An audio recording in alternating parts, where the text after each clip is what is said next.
Coming up now on Headline Humboldt, drug overdose deaths in Humboldt County have skyrocketed in recent years due to a new synthetic opiate that has come to dominate the illicit drug market. Fentanyl has found its way into the drug supply in countless ways, with even a small amount enough to kill. Also, we speak to a Rio Dell resident whose home was yellow tagged after the recent earthquake. She now finds herself living with family as she awaits word that it's safe to move back in. Coming up now on Headline Humboldt.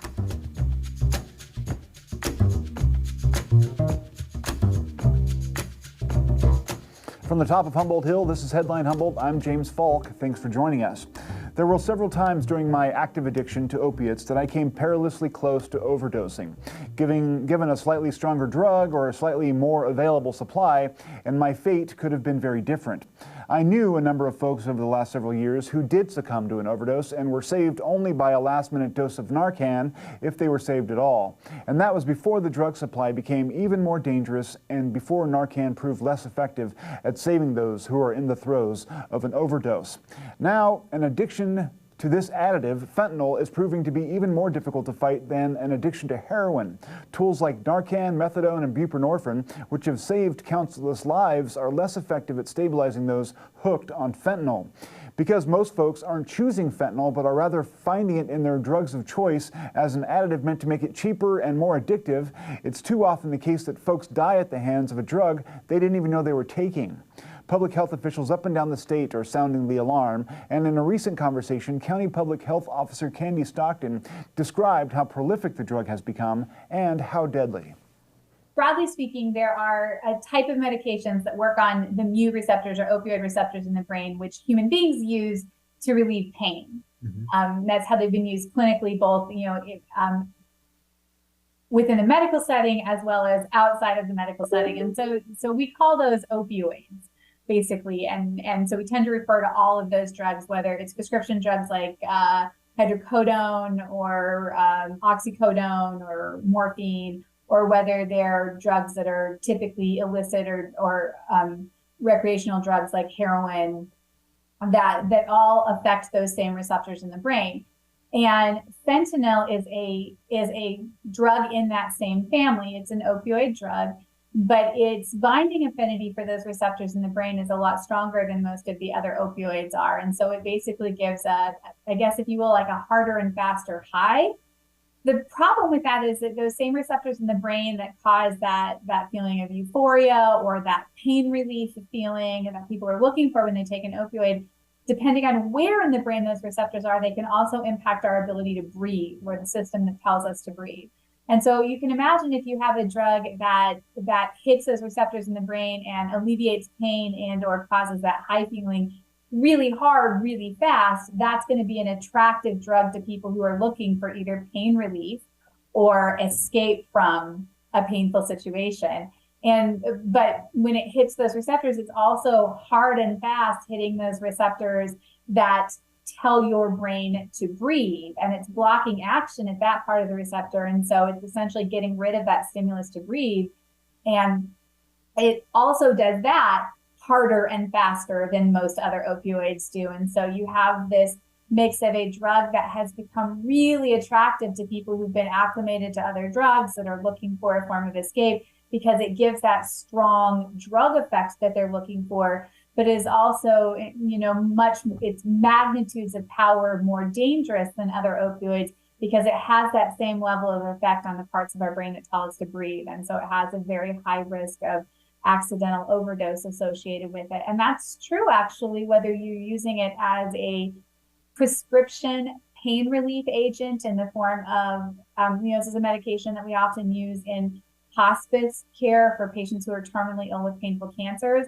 But it's also true when it's used illicitly or recreationally by somebody who either knows they're using it, was looking for it, or thinks that they're using something else, heroin or a Vicodin or a Norco that they bought off the street or something like that. So it is a very potent drug, both in terms of having the effect that we would want it to have, and also in terms of being dangerous.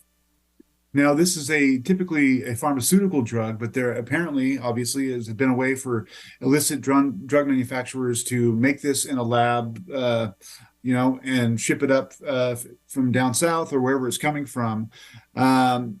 I mean, that seems like it's presenting a double risk because it can make it more potent and excite consumers that way, and it so therefore can be more a more attractive product. And it's also got this health risk that you've mentioned, and that's Yeah, it's very. it's particularly difficult because it is actually relatively easy to produce illicitly. The vast majority of fentanyl that we see is not redirected prescription fentanyl. There's very little of that. Yeah. What we're seeing is actually fentanyl that's being produced and brought into the country illicitly. So it's not being made by pharmaceutical companies. Yeah. And 10, 15 years ago, that was mostly coming from China, but because it's actually quite easy to manufacture, and because such a tiny amount of it is actually needed to get a drug effect, it's actually become more the standard for the last 10 years that it's actually produced in Mexico and transported in across the border, moving up the country that way. And because it's so compact, such a tiny amount of it is needed to have a drug effect, it is logistically easier to smuggle than, say, like a truck full of heroin. Yeah.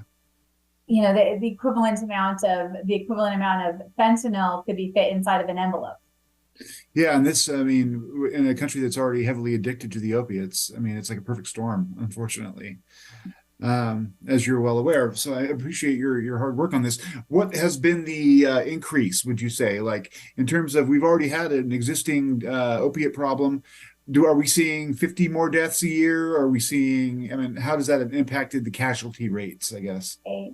So we have just passed in Humboldt County, we have just passed right around 50 deaths for fentanyl this year.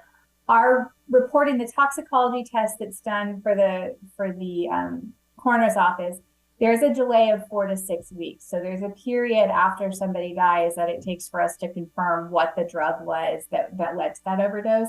And so when I give you that number, that's the number of confirmed deaths we have that, we have finalized testing back on, which means essentially that's the number of confirmed deaths as of about 4 to 6 weeks ago. Mm-hmm. And we're always running that far behind because of waiting for confirmatory testing. So, So we anticipate somewhere between 70 and 80 deaths in Humboldt County from fentanyl this year, sadly. And historically, we run 20 to 30, mid-30s overdose deaths from a variety of substances a year over the last handful of years. So, no, this is going to be significantly higher. This is a lot of families. That's ridiculous. That's a lot of people. This is a lot of families who will be missing children, brothers, sisters, parents, grandparents this year because of fentanyl. Yeah. Now, I mean, talking to or watching the story and also having been involved in my own recovery over the years, I mean, there's two things that seemed, that can help Narcan, which is a way to sort of jolt people into withdrawal and out of acute, intoxication, and then treatment options. But one thing I saw in the article was that this actually makes it more difficult for things like buprenorphine to work. Can you talk a little bit about why that complicates Suboxone? Yeah. So for people who've been using and abusing substances regularly, I think many of us have the impression that they're doing it to get high all the time. But actually, by the time you've been using drugs regularly for a little while, you're not so much trying to get high anymore as you're trying to get out of the feeling sick that you're in withdrawal, right? So you need the drug in your system just not to feel sick at that point. And that means that people who are addicted to opioids historically spend a big part of every day feeling really crappy, right? And trying to find a drug to relieve that sensation. When you put those people on something like methadone or buprenorphine that actually gives them a nice, steady state and keeps their dopamine levels in their brain from surging up and down and going into withdrawal consistently, that is such a relief that people are actually quite motivated to stick with treatment at that point because they feel so much better. The problem with fentanyl in that setting is that fentanyl has a better binding affinity for the receptors in the brain than buprenorphine or methadone do. So you can take buprenorphine, you can take methadone, and then if you use fentanyl on top of it, it kind of overcomes the buprenorphine or the fentanyl or methadone that's in your system. And so it just makes it a lot harder to get somebody to a nice steady level where they're not, constantly coming in and out of withdrawal, because it does overtake the receptors in the brain that we put buprenorphine or methadone on to treat. And so that's tricky. And then the other piece is that one of the lovely things about Narcan or naloxone is that it has a really strong binding affinity for those receptors in the brain, even though it doesn't activate them at all. So basically, it'll bump off your other drugs and block those receptors in the brain so the drug can't get back to them for a while.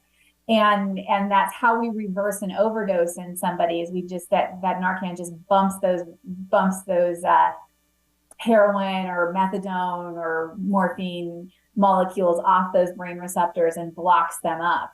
Unfortunately, fentanyl's binding affinity is as strong as Narcan's is. So it takes a lot more Narcan to be able to actually reverse a fentanyl overdose than it does with other opioids. And so those are both still helpful treatments, but they're not as almost magical as they are when you're dealing with more traditional opioids. You know, Narcan will reverse a regular opioid overdose. It's like a magic trick, right? It's so fast, so impressive. And for somebody who's been in the grips of a heroin addiction or a prescription pain pill addiction, who gets stabilized on methadone or buprenorphine, and for the first time in months, you know, or even years, feels like a halfway normal person again, that's so powerful to make them want to stick with treatment, because treatment is a long-term thing that's needed for most people. With fentanyl, it's a lot harder to get to that state where they know they're feeling better and they're really engaged to stick with treatment. So we are still working on adapting our protocols for treatment and our protocols for Narcan to address this kind of the newer drug effects that we're seeing with fentanyl. Yeah, I mean, it's like it's taken a situation that was already tragically bad and made it that much more complicated and deadly, which is hard to even really consider in my mind. But one of the things that you said in the article, which I thought was a really good quote, was, "The problem is that we have an epidemic of despair, of poverty, of inequity, of lack of opportunity, of childhood trauma that is driving people to turn to substances."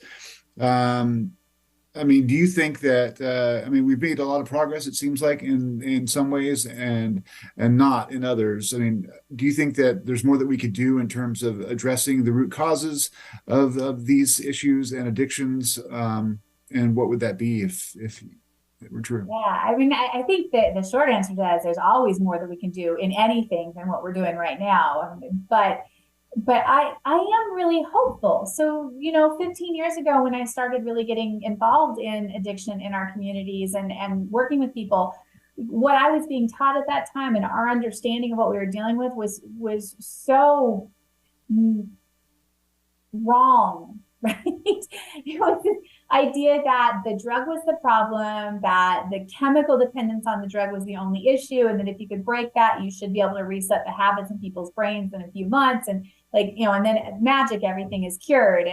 And so on one hand, it's discouraging to see the rates of death go up and up over the last few years while we've been working so hard on this issue. On the other hand, this is the first time in 100 years in this country that we've had this conversation around what it is that triggers people to turn to substance use as a coping mechanism, and how that leads to addiction, and how addiction becomes a chronic disease that actually changes the chemical receptors and the neurotransmitter process that happens in our brain, and what it looks like to talk about treatment, right? And so if I talk to you about diabetes and I explain to you that you've been diagnosed with diabetes and that there are a lot of things that we can do, diet and exercise and medications and lifestyle changes and monitoring for complications of diabetes, and that you're going to live with diabetes to some degree for the rest of your life, but that with proper treatment, we can help the impact of that disease on your life be pretty minimal, and you can live a healthy, happy, high quality, productive life. And everybody goes, yeah, right? Because we just sort of accept that. We understand that to be the case. We know that once you get diabetes, you need monitoring for certain things. You have higher risks of developing blindness and heart disease. And we know what to do to treat you to help reduce those risks. But nowhere in that process do we say to you, if you would just say no to those candy bars, you wouldn't have diabetes anymore and everything would be okay, right? So we understand there are a lot of factors that play into that. And even if you don't eat the candy bars, you still have diabetes. Your blood sugar is just better controlled while you have diabetes, right? And we're starting to bring that same knowledge base that we've developed in the last 50 years in medicine over treating chronic illnesses and starting to apply that to people who have substance use disorders, and understanding that it really isn't about, just say no or abstinence-based treatments, that is one choice for some people and it works well for some people. But with all chronic diseases, we have a range of treatments that we can bring to play to help minimize the consequences of the disease, to help you live a productive, high quality, low suffering, low complication life in spite of having a disease because of the hundreds of environmental, genetic, social, and political factors that go into the development of chronic diseases. And so I think it is an exciting time. Sad because we will lose so many people while we're changing the structures that help us help people with substance use disorders. But exciting because for the first time, we're starting to have real conversations about what does it look like to bring effective people to treatment? What does it look like to improve somebody's health when they have a chronic disease and help them live a better life? And how do we start talking about substance use disorders differently so that we're not talking about them as a sign of weakness or something that's shameful or something that's just a matter of you not trying hard enough, but actually look at them as these are complex, affected by a number of factors. And I'm really hopeful for what the next 2 decades will bring us in terms of changes around how we structure our interventions, how we work with children and families to help them have better opportunities in life so that there's less drive to turn to substances to cope with those situations. That was a great interview, a great series of comments made by the Public Health Officer, Candy Stockton. Quickly, I have a couple of points I'd like to make about that whole subject and topic. One of the things that she mentioned and that has come to the fore in recent years is the role that trauma plays in addiction, and how often it is a lifetime of trauma or a childhood filled with trauma that gives a person the prerequisites or the tendency to want to become an addict, because they are often left to self-medicate their conditions. As someone who has recovered and been an addict and recovered, I want to make it clear to people out there who are struggling and have a hard time getting off of whatever drug or intoxicant they find themselves addicted to, that there is hope. It takes time, it's hard work. Give yourself the room to fail, but there is a way back. It just requires effort and forgiveness, both of yourself and other people need to learn to forgive you as well, and there needs to be more of an approach of empathy around the whole topic. Anyway, we'll be right back after the short break. All Creatures Great and Small has captivated readers, viewers, and animal lovers for the past half-century. The new masterpiece production captures the warmth, wit, and generosity of spirit that infuse James Herriot's stories. Join us for a behind-the-scenes look at Season 2 of this charming world as the cast and creators share their heartwarming stories in All Creatures Great and Small, the next chapter. Sunday evening at 9:30 on Keat HD. My heart is racing right now.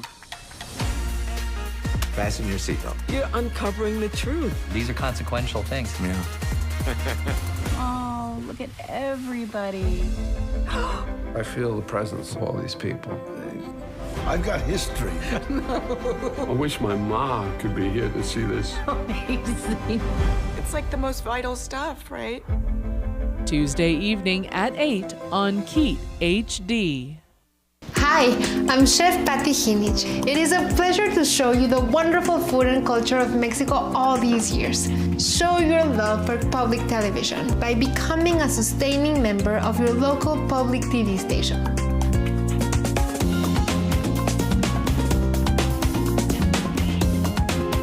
Watch episodes of Patty's Mexican Table and other favorite shows anytime with Passport on the PBS Video app.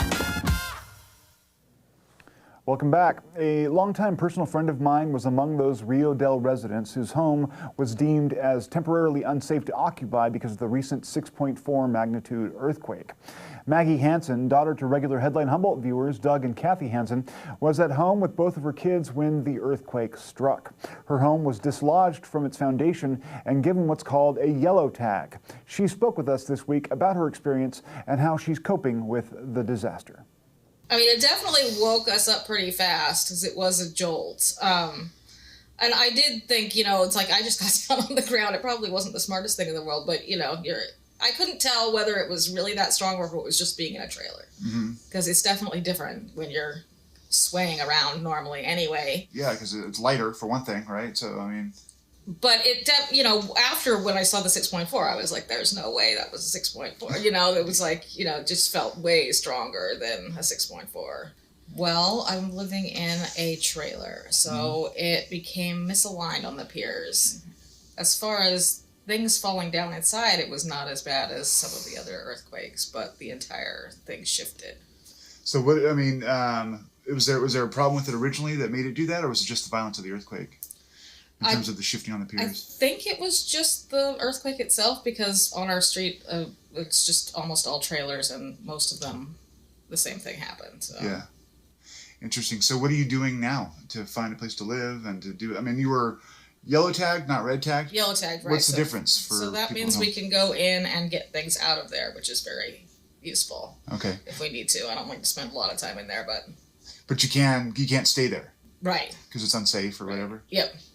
Now, how would you grade the county's response to this? Have they been, forthcoming? Have they talked to you, or are you kind of left out in the dark? I haven't heard anything. I'm a renter, so I assume that they are in contact with my landlord, and my landlord has been very responsive, and they've actually gotten some of my neighbors back in already, so I am hopeful. But we are really lucky because we have my parents living very close by, so we're staying with my parents. Yeah. If you didn't have your parents, what would your options be? I really don't know. I thought there was some temporary shelter for the first day or so, but I'm not sure what they're doing. I think they're activating some county things as far as getting money to people to maybe put them up in hotels, but I'm not sure. Yeah. How have your kids handled it? I mean, you have 2 kids. Yes. They both live at home with you. What was the experience like for them? They have been great, actually. A lot better than I thought that they would react, but it's definitely, it's stressful. Of course. Yeah. But they kind of, my oldest jumped in right away and just kind of went around the neighborhood trying to help out people that he knew were not as physically able as us. So he's been keeping himself busy. That's good. Yeah. Do you think you've learned anything from this earthquake that's going to better prepare you for events like this in the future, or not? I'd definitely be, like I say every single time, I'd be more prepared. I'd have my flashlights all charged up. I'd have everything, But other than that, it's just, I think it's a luck thing, so. Yeah. Do you think you're ultimately going to be able to move back into your trailer, or is that something that you don't look forward to? Yes, we have heard very heartening things. So yeah, I think we'll be back. I'm not sure when. I don't have a timeline, but. Yeah. What's the mood like in Rio Dell? I mean, are there a lot of people in your position, or are you one of the few? I had heard quite a few of my neighbors that were in the position. I've seen some houses around town that were red tagged, so I know that there are people in the same position as I am. It seems like everybody's really pulling together really well. People have been very responsive, and the fire department, of course, has been great, and handing out water and food, and people just individually helping each other out as families. Speaking of coming together to help, state and county efforts to organize their responses and offer a one-stop shop for services are now operable, with an event scheduled for Saturday to help connect victims with aid. In partnership with the state, the Humboldt County Office of Emergency Services has opened a local assistance center to aid community members impacted by the earthquake in Humboldt County. The Humboldt County Local Assistance Center was held today and will continue Saturday tomorrow at Monument Middle School, 95 Center Street in Rio Dell from 9 a.m. to 5 p.m. The center will provide information from participating state, local, and nonprofit agencies to residents who have been impacted by the earthquake. The LAC will also provide the opportunity for residents to register for direct financial assistance. Representatives will be on hand from DHHS Social Services, Behavioral Health, Public Health, Food for People, Pay It Forward Humboldt, the American Red Cross, Catholic Charities, and community organizations active in disaster. On Wednesday, a suspect accused of killing 2 people near Pine Hill in Eureka was arrested by the Humboldt County Sheriff's Office after a high-speed chase. According to police, Russell Albers, 41 of McKinleyville, was seen leaving the area near Pishka Court in McKinleyville in a gray Toyota Tacoma. Deputies pursued the vehicle south on Highway 101 to Arcata before flipping around and heading back north on the same highway at speeds in excess of 100 miles an hour. The pursuit went through Trinidad and on to Scenic Drive, and at one point ended with the suspect driving north into oncoming traffic.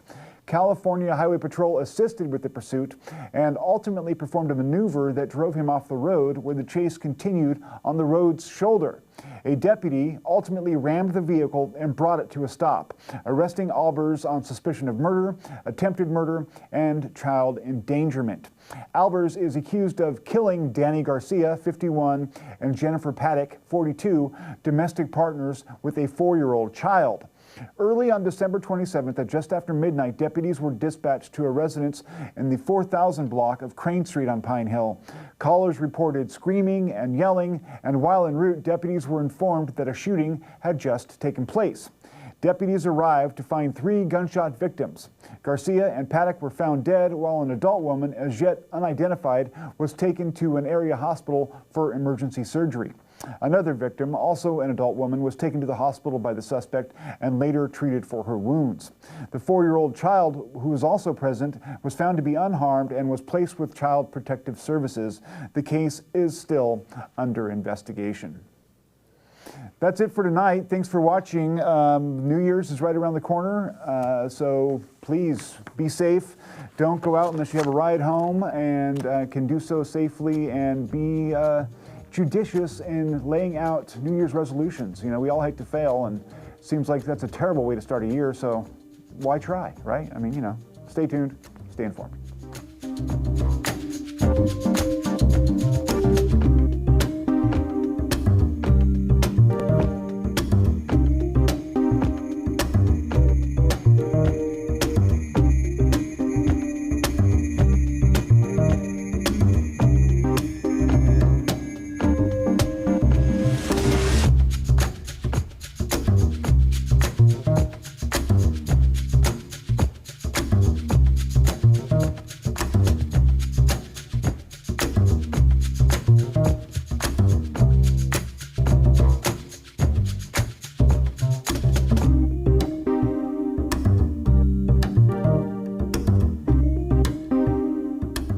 My name is Harry Lynch. I'm the writer, director, and producer of Now Hear This. Now Hear This takes you to locations like you've never seen before and brings you great music from our most celebrated composers. To Vivaldi. Cheers. It's a chance to see and hear a lot of new and amazing things. PBS is the perfect home for this. There's no other network in the United States that does this kind of content. Programs like Now Hear This could not happen without your support. I'm a member of my local PBS station, and I hope that you will become one too. Thank you.